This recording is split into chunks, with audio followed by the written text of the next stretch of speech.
Kanal K.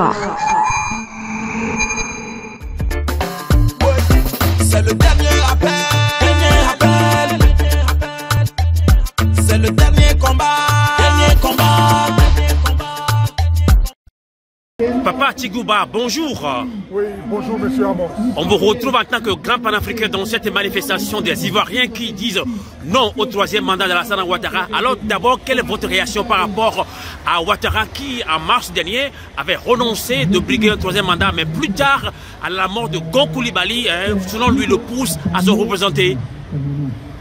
La mort de Gon Coulibaly est un prétexte inutile et futile, dans la mesure où un président patriote, africain, démocrate, ne peut pas invoquer la mort d'un seul individu au sein d'un peuple, d'un pays constitué de 25 millions de personnes et prétendre que la mort d'un peut remettre en cause le processus démocratique entamé en Côte d'Ivoire.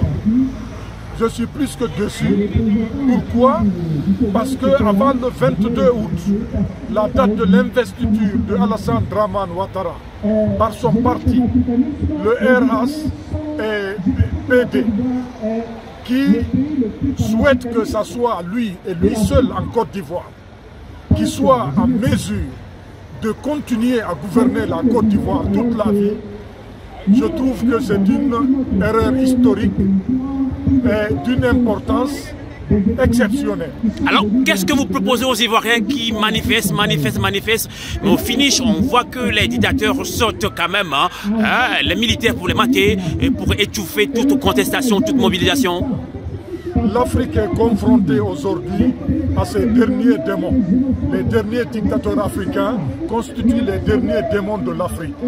Ouattara aurait eu la présence d'esprit de constater que toute la sous-région ouest-africaine a accepté d'enraciner la démocratie dans leur pays.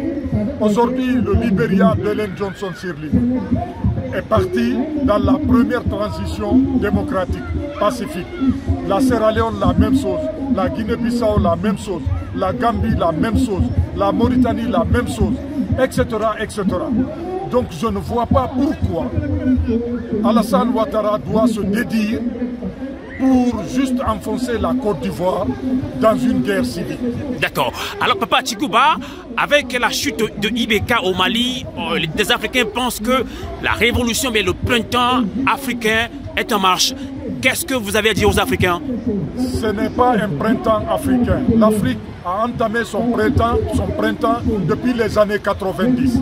L'Afrique est en avance aux pays, à nos frères des pays du Nord qui ont commencé leur printemps récemment et qui a emporté des piliers comme les Kadhafi.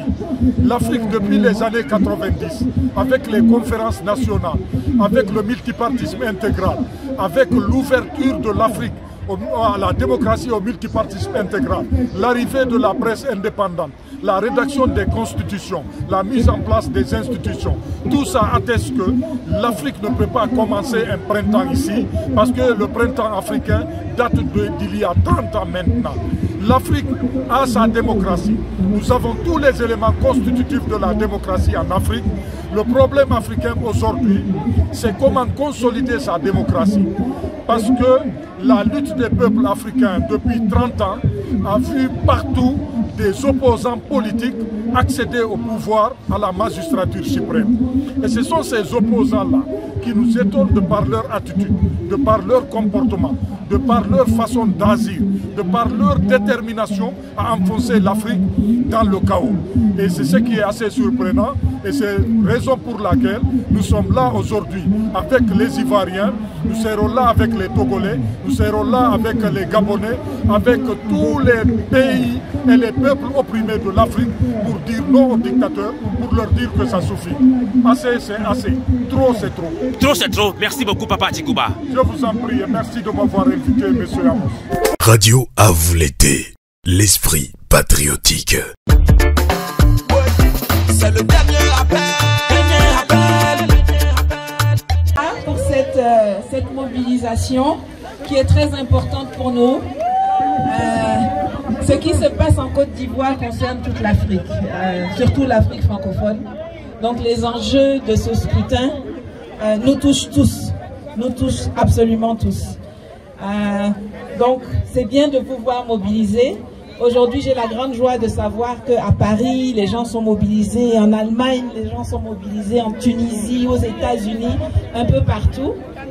Au Canada, on va prendre la stratégie qu'on avait utilisée sur le franc CFA, c'est-à-dire faire des manifestations concomitantes, comme disait Bani à l'époque, faire des manifestations en même temps, un peu partout dans le monde, pour montrer que la cause est vraiment importante. Et si on maintient la mobilisation, on va faire tomber les choses, on va faire changer les choses. Vous avez vu ce qu'on a fait sur le CFA, ils ont été obligés d'aller inventer un nouvel écho et puis de changer vite parce qu'on a tellement cogné dedans qu'ils ont été obligés de changer. C'est la même chose qu'il s'agit de faire ici, sauf que les délais sont beaucoup plus courts. Le monsieur a envie de passer outre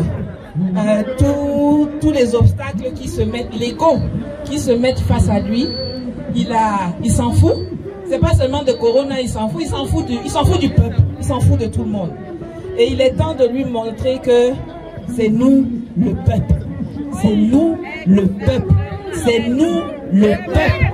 C'est nous le peuple. C'est nous le peuple. C'est nous le peuple. C'est nous le peuple. Et le peuple est souverain. Il n'y en a pas deux. C'est le peuple qui est souverain. Alassane Dramane Ouattara doit savoir qu'il n'est le roi de personne en Côte d'Ivoire. Il n'est le roi de personne en Afrique de l'Ouest. Il n'est le roi de personne en Afrique. Personne.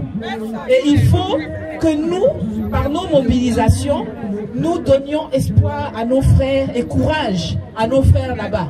Le professeur Koulibaly l'a dit dans une de ses vidéos, le courage appelle le courage. C'est vrai que nous pouvons nous réunir ici sans qu'on nous gaze. Quand je suis arrivée, j'ai dit, ah, il n'y a pas lacrymogène, donc je vais rentrer de là où je viens, parce qu'on est habitué à lacrymogène. mais il n'y a pas lacrymogène. Nous avons l'occasion aussi de taper là où ça fait mal. Parce que des gens comme Alassane Dramane Ouattara ou Alpha Condé ou autres, c'est pas ce que leur peuple pense qui les intéresse. C'est pas ça c'est ce que la communauté internationale dit, fait, pense. Donc c'est pour ça que c'est extrêmement important ce que vous faites, ce que nous faisons un peu partout. Et il ne faut pas qu'on lâche prise. Il faut que chaque semaine, on puisse faire des mobilisations qui deviennent de plus en plus importantes, pour que les gens ici même se demandent, mais qu'est-ce qui se passe au fait là-bas en Côte d'Ivoire? Qu'est-ce qu'on nous cache? Et puis ça devient un thème. On a quelqu'un ici qui relaie ça sur le plan politique, qui vont nous aider à mettre ça en lumière, mais il est important qu'on... Radio à vous l'été, l'esprit patriotique.